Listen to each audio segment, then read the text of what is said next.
nous voilà ici pour le deck Fisk. Alors, qu'est-ce que le deck Fisk?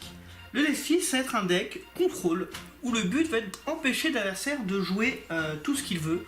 On va gérer un peu ce qu'il va pouvoir jouer, pas en défaussant, pas en gérant le terrain, mais on va faire d'une manière un peu spécifique, que vous allez voir très rapidement, vous allez très vite comprendre et qu'on va poser le premier abord. Justement, pour cette vidéo-là, on va pas commencer par les soutiens, ça va être un peu bizarre de commencer par les soutiens, parce qu'ils apportent pas grand-chose à la mécanique. Alors je pourrais vous présenter les soutiens, mais vous ne comprendrez pas ce qui va aller avec. Donc on va commencer cette fois-ci par les avants, parce que les avants vont être beaucoup plus parlants au niveau de la mécanique de jeu. Donc comme je vous ai dit, on va essayer de contrôler le terrain adverse. Comment on va contrôler le terrain adverse? On va le contrôler de plusieurs manières. On va contrôler en fait sur beaucoup d'aspects du jeu, en lui demandant de, comme le Fisk le ferait par exemple, de prendre sa taxe. Il va devoir être obligé de payer en permanence pour chaque action qu'il va le faire. On va commencer très bien avec la meilleure carte du deck, très clairement, qui va être Sidrandel en x3. Alors pourquoi Sidrandel c'est si fort, ça va être si intéressant dans ce deck là? Bah déjà c'est une carte pour 4 qui a 8000, donc on a un ratio coût-body complètement correct. Il a deux compétences différentes, une compétence de terrain et une compétence auto. La première compétence de terrain qui est lorsqu'on contrôle une autre carte qui s'appelle Remedy, il va gagner plus 1000 de force. Donc on peut arriver pour 8000, ce qui est tout à fait correct. C'est une compétence, par contre, c'est celle-là qui va nous intéresser le plus. En effet, elle dit que lorsqu'un avant de votre adversaire entre sur le terrain, s'il ne paye pas 1, on le duel.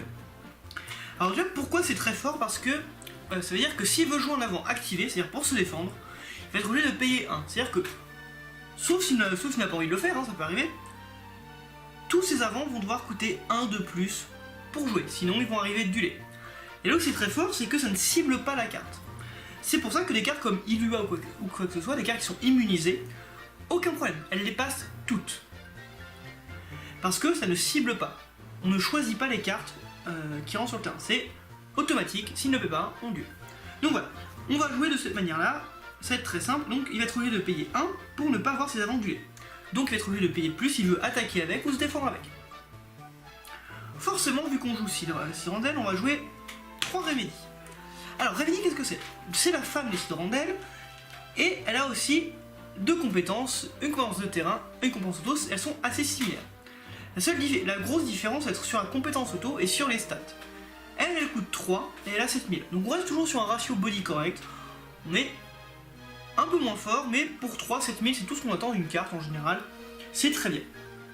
Elle a la même compétence que Sidrandel mais inversée, c'est-à-dire que si on contrôle une carte Sidrandel, elle va gagner plus 1000 de force. Donc là on peut avoir une 3 pour 3, une 8000. Ce qui est tout à fait correct. Mais encore une fois, ce qui nous intéresse, c'est sa deuxième compétence. Lorsque votre adversaire joue un personnage sur le terrain qui ne provient pas de sa main, alors il doit payer 2, sinon on le détruit. Pourquoi c'est très fort? Parce que, encore une fois, ça ne cible pas. Donc on ne cible rien du tout. Et pourquoi c'est fort? Parce qu'en fait, on va éviter plein de trucs récursifs. C'est-à-dire que tout ce qui revient avec Devo va coûter plus cher. Tout ce qui revient avec par exemple, le combo la Viking, le Viking va devoir être payé pour 2, ce qui rend complètement inutilisable le combo, ça devrait être plus tout rentable de le faire. Enfin voilà. L'effet n'est pas si ouf que ça, mais ça va bloquer pas mal de stratégies. Cela dit, comme ils fonctionnent très bien ensemble, on va les jouer tous les deux en x3. Globalement, de toute façon, nos cartes qui vont lock, on va les jouer en x3. Ensuite, on reste sur du FFTA, on va jouer Babus. Alors, Babus, qu'est-ce que c'est? C'est un avant pour 2 qui est à 5000. Donc là, encore une fois, pour un avant à 2, 5000, c'est correct, on ne s'attend pas forcément à beaucoup plus, surtout en glace. Donc on n'a pas à se plaindre. Il n'a qu'une compétence auto, lui, cette fois-ci, qui est lui, pour le coup, très intéressante, un peu à l'instar de Sidrandel. Qu'est-ce que ça dit? Lorsqu'un avant entre sur le terrain, lorsqu'un avant de votre adversaire attaque, je choisis un avant contrôlé par notre adversaire. S'il ne paye pas 1, je le gèle. Donc ça reste très fort parce qu'on va pouvoir dire, ah bah si tu attaques, eh bien si tu ne payes pas 1, non seulement, en plus tu vas être gelé. À chaque fois que tu vas pouvoir attaquer ou ça peut être très fort. On va empêcher beaucoup d'attaques à cause de ça, parce qu'on se retrouve très dans des positions compliquées. Un gros défaut cependant, c'est que on choisit avec cette carte-là. Celle-là, choisies, donc toutes les cartes qui sont pas affectées par les compétences, et bah ça passe pas. On peut pas passer avec Babus. Cependant, deuxième intérêt, c'est que on ne choisit pas l'avant qui a attaqué pour le geler. On choisit n'importe quel avant.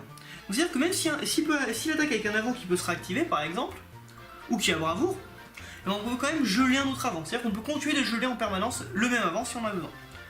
Donc il y a quelques failles, parce qu'il a des MK 5000, il va mourir assez vite. Mais pour 2, c'est une excellente carte. Ensuite, on va changer d'élément en jouant en 3 fois la princesse zombie. Alors la princesse zombie, c'est une carte de l'opus 8 qui est magnifique. Elle est géniale cette carte. Une carte pour 2 qui a 5000, donc c'est comme Babus, c'est tout à fait correct. Même si ça vient de la terre, bah on s'attend pas forcément à plus d'une carte à 2, donc c'est très bien. Et elle va avoir 2 compétences ultra intéressantes. La première, c'est lorsqu'elle rentre sur le terrain, on choisit un avant. Si votre adversaire ne paye pas 3, il ne peut ni attaquer, ni bloquer ce tour. C'est-à-dire que si jamais il veut attaquer, qu'il a payé ses ressources, tout ce qu'il veut, bah on va quand même pouvoir lui empêcher en lui faisant payer 3. Ça c'est pour empêcher de bloquer ce qu'on fera pendant notre tour. Quand on peut empêcher d'attaquer parce qu'on ne peut pas la jouer pendant le tour adverse. Et bah c'est pour ça qu'on a la deuxième compétence qui arrive en jeu, qui est excellente aussi. On peut mettre 2 soutiens terre dans la break zone. On peut rejouer ce personnage qui était dans la break zone sur le terrain. Voilà. Je ne peux activer cette compétence évidemment que lorsqu'elle est dans la break zone, évidemment. Ce qui veut dire que je peux la jouer pendant le tour adverse. Elle aura certes dulé, c'est-à-dire qu'elle ne pourra pas bloquer, mais quand elle rentrera en jeu, donc on refera son entrée de jeu, c'est-à-dire qu'il pourra payer 3 sinon on ne peut pas attaquer. Donc voilà, on va pouvoir gérer beaucoup d'attaques adverses grâce à cette carte. Globalement, vous avez commencé à comprendre le principe du deck. On paye ici pour rentrer en jeu, on paye ici pour rentrer en jeu depuis pas la main, on paye pour attaquer, on paye pour attaquer, et on va attaquer un peu comme ça.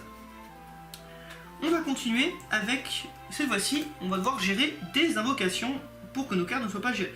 Si jamais le joueur joue invocation, bah on va avoir des réponses aussi. C'est ça qu'on va jouer 3 coups de mie du tigre blanc. Alors, on retourne avec un avant-glace qui, pour 3, est à 6000. Cette fois-ci, c'est beaucoup moins intéressant parce que pour 3 6000, bah, c'est pas très fort. C'est-à-dire que ça meurt assez vite, ça bloque pas grand-chose. Cependant, elle a 2 gros intérêts qui sont quand même pas dégueulasses du tout. Le premier, c'est qu'elle a initiative. Donc les cartes qui ont initiative, c'est quand même suffisamment rare pour être noté, et que c'est une compétence de mots-clés extrêmement puissante, étant donné qu'on inflige nos dégâts en premier. C'est-à-dire que si avant meurt en face, avant même quand on lui fait des dégâts, il va pas pouvoir riposter. Donc c'est vraiment très fort. Ça explique pourquoi elle a sa force qui est un peu basse. Et c'est globalement sa deuxième compétence pour laquelle on la joue. C'est lorsqu'un avant ou plus que vous contrôlez est choisi par une invocation de votre adversaire, son effet est annulé à moins qu'il ne paye pas 3. C'est-à-dire que s'il a une invocation qui cible, bah, s'il ne paye pas 3, c'est annulé. Globalement, par exemple, un Diablo, et bah, vous faites payer passer à 8. Ça revient à un Diablo très cher. Ça ne passe cependant pas les femmes frites, pas les choses qui ne ciblent pas, mais quand même, ça fait que beaucoup d'invocations vont être rendues inutilisables. D'autant plus que, même si c'est assez fort comme ça pour empêcher les invocations, on va encore surabuser en jouant 3 Terra au puissant. Alors, pourquoi Terra H au puissant c'est très fort? Et bien en fait, pour 3 6000, on reste dans la médiocrité. Elle n'a pas d'initiative par contre. Donc on a vraiment un body très faible. Par contre, elle a 2 compétences qui sont intéressantes, plus un spécial. Sa première compétence, c'est la compétence pour laquelle on va la jouer, c'est le coût à votre adversaire pour lancer une invocation est augmenté de 1. C'est-à-dire que toutes ces invocations, qu'elle cible, qu'elle ne cible pas, qu'elle réactive ses avants, qu'elle fasse piocher les cartes, que sais-je, faut payer un de plus. Donc imaginez en combat de Kunmi, Tigre Blanc, etc. Pour lancer un Diablo, c'est 9. Pour lancer un Phoenix, c'est 11. Pour lancer, je sais pas, par exemple, un Arc, ce serait 14. Enfin, c'est complètement... si on a ces 2 cartes-là sur le terrain, l'adversaire ne va pas pouvoir jouer l'invocation globalement. Ça va être l'idée. Elle a une deuxième compétence, c'est qu'elle ne peut pas être choisie par les invocations de mon adversaire. Donc, même si elle a un body assez faible, bah, elle se fait pas forcément gérer par toutes les invocations du monde. Donc ça, c'est déjà ça gagné. Elle a un S cependant qui est plutôt intéressant, c'est-à-dire que pour une Terra et 2 glaces, jusqu'à la fin du tour, Terra gagne 3000 de force initiative. Ce qui rend le body assez faible en un 9000 initiative, qui devient aussi très fort, pour peu qu'on ait un S en main. Donc voilà, là globalement vous avez l'intégralité du lock du deck. On joue tous en x3 évidemment parce qu'on veut l'avoir le plus rapidement possible. Si on arrive à avoir rien que Cyrandel, Remedy, Babus, Kulmi et Terrasutin, ce qui fait beaucoup certes, et ben l'adversaire pour jouer n'importe quelle de ces cartes, et ben il va avoir beaucoup de mal à jouer efficacement. Parce qu'il va devoir payer beaucoup de ressources pour juste poser ses cartes. C'est en gros là tout l'intérêt du deck. On va continuer avec d'autres cartes évidemment, mais voilà, là vous avez l'idée. On ne gère pas le terrain en détruisant les avants, on ne gère pas les cartes en main avec la défausse, on va gérer de manière alternative en en faisant payer en plus à l'adversaire. Là actuellement, à l'heure où je tourne la vidéo, nous sommes en opus 8, donc par pure coïncidence, il y a une carte qui est sortie hier à l'heure où je tourne la vidéo. Je ne dirai pas le nom, je ne dirai pas son effet pour ne pas spoiler, mais ceux qui sont spoilés, vous verrez la légendaire glace qu'on a vue de l'opus 9, bah elle rentrerait parfaitement dans ce deck là, mais je ne l'ai pas actuellement, donc je ne la mets pas. Mais voilà, elle rentrerait idéalement dans ce principe là de paye pour jouer tes cartes. On va jouer ensuite 3 gardiens de la psychome. Alors pourquoi on joue les gardiens de la psychome? C'est plus si fort que ça, c'était fort à un moment, maintenant ça ne l'est plus tant que ça. Et pourquoi on va la jouer? On va le jouer parce qu'on veut vraiment avoir toutes ces cartes là sur notre terrain. On veut les piocher le plus rapidement possible. Sauf qu'on ne joue pas haut, donc on ne va pas piocher comme un malade. Donc notre objectif c'est d'un peu épurer notre deck. Et un des moyens simples d'épurer notre deck, c'est quand on va jouer un gardien de la psychome, on va aller chercher un autre gardien de la psychome et l'ajouter à notre main. C'est-à-dire que pour 3 qui est une 3000, ce qui est très mauvais, bah en fait avec sa deuxième compétence on peut la booster assez rapidement, parce qu'on peut avoir un gros avant. Parce que pour chaque nombre de cartes psychome qu'on contrôle, gardien de la psychome gagne 2000 de force. C'est-à-dire qu'il se compte lui-même, c'est-à-dire que c'est pour 3 une 5000, ce qui est toujours faible. Mais si on arrive à avoir les 3 sur le terrain, bah déjà on aurait épuré notre deck, ce qui était vraiment l'objectif. Et en plus de ça, on va avoir des 9000. Donc, ce sont des cartes tout à fait correctes, qui ne sont vraiment pas mauvaises. Ça coûte pas cher en plus, une commune, c'est très bien, vous pouvez essayer. Et enfin, dernier avant qu'on va jouer, on va jouer Cécile. Cécile, elle, pourquoi? Parce que comme vous avez vu, on va essayer quand même, ça va être quand même, la mécanique va être de dueler quand même le plus souvent possible. Avec Cyrandel, Babus va rester duelé, etc. Donc, il y a certaines cartes qu'on ne peut pas laisser sur le terrain, et donc il va falloir les gérer. Pour ce faire, on a un avant qui est nickel, c'est Cécile pour ça. Pourquoi? Parce qu'il a un X-Burst déjà, et cet X-Burst il dit quoi? Lorsque Cécile entre sur le terrain, je choisis un avant duelé contrôlé par mon adversaire. Si son coût est inférieur ou égal au nombre de dégâts que j'ai reçus, et ben je vais le détruire. Donc c'est à dire que si j'ai pris 5 dégâts par exemple, je peux choisir un avant duelé de coût 5 ou moins, et le détruire quand elle rentre en jeu. C'est un X-Burst, c'est toujours fort, ça coûte un peu cher, c'est 5, c'est le problème, mais on reste quand même avec un gros ton qui est à 9000. Donc c'est quand même très intéressant. En plus de ça, même si on l'utilise assez peu souvent, il a un S qui demande juste de défausser un Cécile.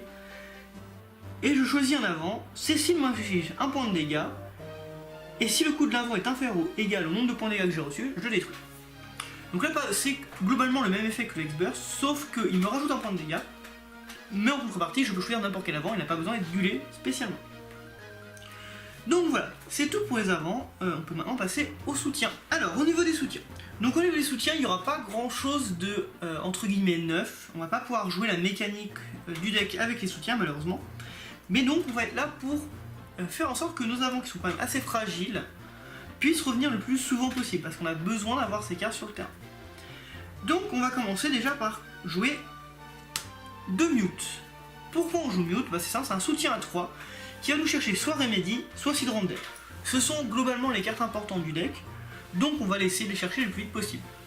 Il coûte 3, c'est le coût standard pour tous les cartes qui vont chercher les avants.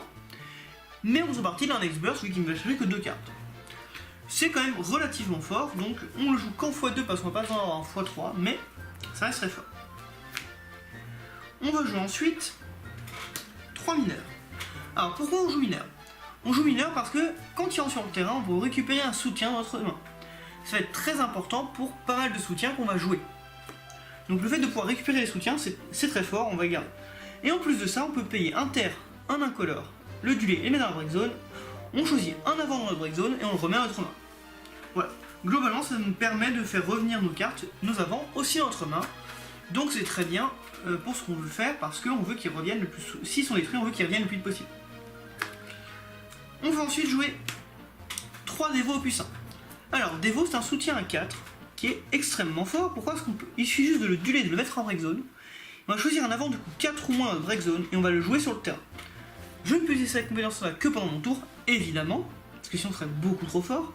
Mais voilà, ça va me permettre de rejouer mes cartes sur le terrain, donc mes Cydrandel, mes terrains. Globalement, en fait, toutes mes cartes, mis à part les 2 Cécile L, qui coûtent eux 5. Comme ça, si j'ai une carte qui me fait gérer, je peux la remettre sur le terrain pour recommencer à faire payer l'adversaire pour jouer ses cartes. On va ensuite jouer 3 Minfilia.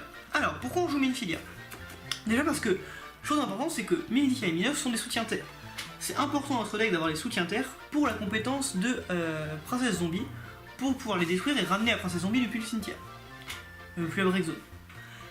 Elle, qu'est-ce qu'elle nous dit? Lorsqu'elle rentre sur le terrain, je choisis jusqu'à 2 personnages dans ma break zone et je les rajoute à ma main. Elle coûte 6, donc ça coûte assez cher mine de rien, mais quand on voit qu'on peut récupérer 2 cartes dans notre main, bah c'est vraiment très fort. En plus de ça, même si, contrairement à Devo et Mineur, elle ne se détruit pas si facilement que ça, mais elle peut. Et c'est en plus très fort. Pour 3, je l'adule, je mets Minfilia en zone, je choisis un personnage lumière ou ténèbres et je le détruis. Et ça c'est très fort parce que ça nous permet de gérer pas mal de menaces actuelles du format, les Veritas, les Reigns, ça peut être les Fusoya à une époque, ça peut être vraiment pas mal de choses. Donc c'est très fort pour gérer quand même quelques cartes. On joue en x3 évidemment, ce qu'on veut récupérer le plus possible dans notre break zone. On va ensuite jouer 2 Mog Mobius. Alors pourquoi on joue Mog Mobius? En fait c'est très simple, c'est parce que c'est un soutien à 2. Pour le moment vous avez vu, il n'y a pas de soutien à 2, donc il faut des soutiens qui coûtent peu cher. Et il a une compétence qui est plutôt intéressante, c'est que je paye 2 terres et je le duel, je le mets dans la break zone et je vais chercher un avant et je le mets à la main. C'est encore une carte pour chercher un avant, parce qu'on a besoin, comme je vous ai dit, d'avoir le plus d'avant possible sur notre terrain pour empêcher complètement l'adversaire de jouer. Donc il me permet d'aller chercher des cartes qui me manquent. Ensuite, on va jouer un Tama. Encore une fois, même principe que Minfilia, Devo et Mineur. Tama est là pour récupérer les avants dans le break zone.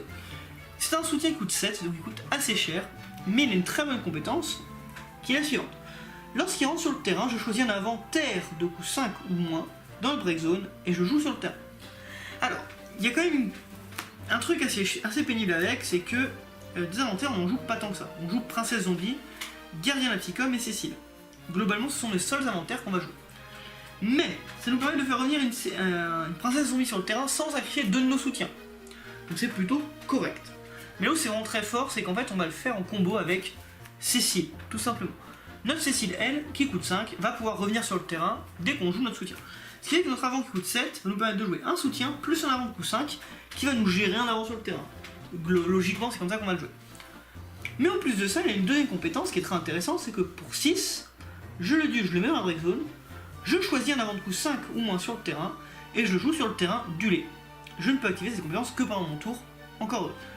C'est-à-dire qu'on va pouvoir refaire encore une fois l'effet, pour un moins, en détruisant notre soutien, et en plus de la seule différence, c'est qu'il va arriver sur le terrain duelé, donc on va pouvoir le jouer que pour la compétence d'entrée en jeu.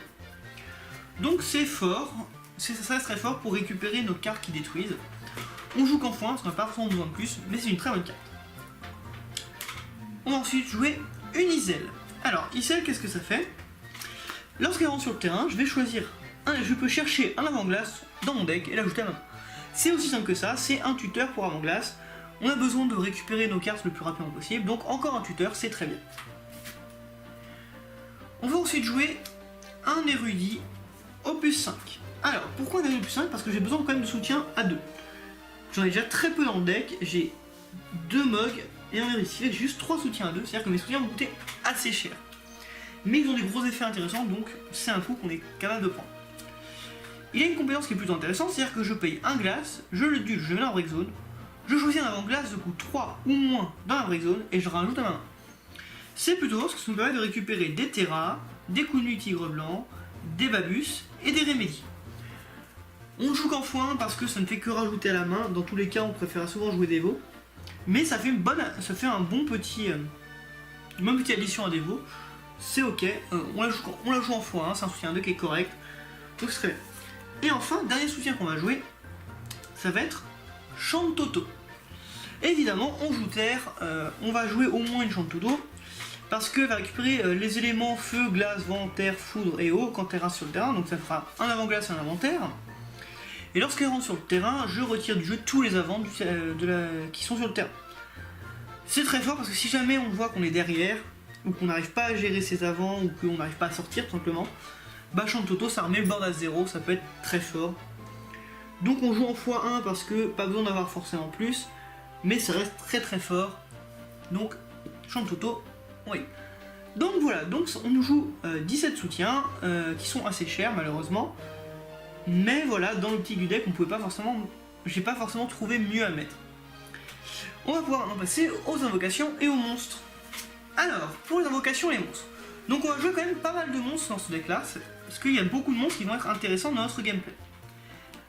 Notre gameplay, encore une fois, c'est de faire payer l'adversaire en plus pour qu'il joue n'importe quelle carte, ou qu'il fasse n'importe quelle action. Donc pour ça, on va jouer le merveilleux flanc Opus 7, qui est génial dans ce deck. Donc c'est un monstre pour 2, et en plus on peut le jouer en plusieurs fois parce qu'il a le symbole d'unité. Il a deux effets qui sont très intéressants, un sur le terrain et un dans la main. Alors premier, c'est que sur le terrain, on peut le mettre du terrain à la break zone, on choisit un avant, s'il ne paye pas 3, il ne peut ni bloquer ni attaquer ce tour. Donc c'est très fort parce que, bah, tout simplement, on refait un effet princesse zombie, on peut empêcher de bloquer pour faire passer une attaque, on peut empêcher d'attaquer pour que l'avant ne puisse pas nous tuer par exemple. C'est très fort, ça fait payer beaucoup de ressources si jamais ils veulent le faire, c'est nickel. Et enfin une petite compétence qui est pas forcément oufissime mais qui peut quand même sauver la vie, c'est quand lorsqu'il est dans la main, on peut s'en défausser. Et on choisit un avant en train de bloquer, il va gagner plus 1000 de force jusqu'à la fin du tour. On ne peut utiliser cette compétence que lorsque flanc est dans la main. Donc voilà, donc ça me permet de transformer notre avant qui allait mourir sur un blocage à un avant qui va envoyer avec lui un autre avant. Donc c'est plutôt correct, c'est pas la meilleure compétence, c'est pas pour ça qu'on joue, mais ça reste toujours intéressant. Ensuite, il nous faut quand même un peu toujours, je vous dis, épurer notre deck pour avoir ce qu'on veut. Et tant mieux parce qu'on va jouer aussi le flanc Opus 4. Alors, qu'est-ce qui nous fait ce flanc? C'est un flanc qui coûte 1, c'est un monstre qui coûte 1, et qui peut être joué en plusieurs fois. Il va avoir deux compétences qui sont assez intéressantes parce que les monstres, encore une fois, ils n'ont pas le mal d'invocation. Donc je pourrais utiliser mes compétences directement. Première compétence, je paye un glace et je le duel. Je vais chercher un nom de carte flanc, je joue de main. Je peux donc chercher à aller l'autre flanc glace, mais comme c'est génial, le flanc terre s'appelle aussi flanc. Ils ont le même nom, donc avec cette carte là, je peux aller chercher cette carte là. C'est-à-dire que je peux aller chercher directement mes moteurs d'empêchement d'attaque ou de bloc assez rapidement dans la partie. Et quand je n'en ai plus d'utilité, bah je peux tout simplement le dueler et le mettre dans la break zone, et votre adversaire se défausse d'une carte. Je ne peux utiliser ces compétences que pendant mon tour, mais voilà, je peux quand même m'en servir une fois que j'en ai plus d'utilité, ou que j'ai tous mes flancs, ou que je n'ai pas forcément besoin de mes flancs, j'ai plus besoin de faire défausser une carte, et bien je peux le faire. Donc flanc c'est vraiment une très bonne carte. On va la jouer qu'en x2 malheureusement parce que j'ai manque de place. On va ensuite jouer deux fondants. Alors fondant qu'est-ce que c'est? C'est un monstre terre qui coûte 1 et qui évalue ne va pas se détruire. C'est-à-dire que son effet va pouvoir s'activer une fois par tour globalement. Donc c'est-à-dire que c'est un effet qui est un peu moins fort que les effets précédents mais qui reste, comme il va se répéter tout au long de la partie, bah ça va être très fort. Tout simplement je le duel, je choisis un avant contrôlé par notre adversaire. S'il ne paye pas 1, il ne peut ni attaquer ni bloquer ce tour-ci. On reste dans la même lignée que Princesse Zombie et que ce flanc là. C'est très fort parce que pour attaquer ou bloquer, il faut qu'il paye en plus. Donc il a déjà dû payer pour rentrer sur le terrain pour pas que ça duelé. Il doit payer quand il attaque pour qu'il ne soit pas gelé, mais en plus si on peut l'empêcher d'attaquer, enfin, ça peut être vraiment très fort. 1, ça paraît pas grand chose, mais quand vous allez répéter ça au fur et à mesure, bah en fait l'adversaire va être obligé de prévoir des coups en mana, des coups en ressources, pour contrer cette carte là, sachant que les destructeurs de monstres ne sont pas encore très populaires dans la méta. On va enfin quitter les monstres pour jouer deux invocations. On va jouer deux Hécatonkir Opus 4. Pourquoi? Parce que tout simplement on va avoir des cartes qui sont même relativement fortes. Un Cécile par exemple. Notre Hydrandel, une fois qu'on a une Remédie, il passe à 9000, donc on peut quand même gérer pas mal d'avant avec Hécatonkir. Et c'est une très bonne carte parce qu'elle ne coûte que 2, donc pourquoi se priver? Et enfin, dernière carte que l'on va jouer, c'est Zodiarque, le gardien des préceptes. Là, c'est le même principe que Chant Toto. C'est-à-dire que c'est une carte qui a coûté cher. Je n'ai pas de quoi faire baisser son coût parce que son coût est réduit de 3 si je contrôle un avant ténèbres. Mais je n'en ai pas dans le deck comme vous avez vu. Donc ces cartes va toujours coûter 7. Mais ça va vous permettre de gérer un terrain qu'on n'arrivera plus à gérer. Pourquoi? Parce que son effet c'est on détruit tous les armes construits par notre adversaire, mais en contrepartie je reçois 1 point de dégâts par dégâts infligés. Donc c'est très fort parce que quand même, même si je dois me prendre des points de dégâts, bah, je préfère qu'il n'ait plus de board, alors que moi le mien reste. Même si je prends quelques points de dégâts, c'est pas très grave, parce que nous sur notre terrain, bah, on va encore empêcher ces entrées en jeu. Il faudra qu'il paye 1 pour pas qu'il arrive du lait, etc. Vous avez compris le principe, donc c'est une très bonne carte parce qu'elle permet de gérer ce qu'on ne pourrait pas si on n'arrive pas à gérer autrement.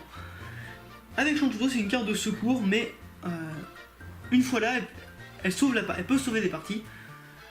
Ça coûte 7, c'est assez cher. Celle-là, contrairement à Chantuto, on ne peut pas la défausser ni la récupérer. Mais voilà, ça reste une très bonne carte qu'on va jouer en 3.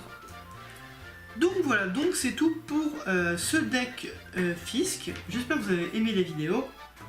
N'hésitez pas à partager et à commenter. Ça me fait très plaisir d'échanger avec vous.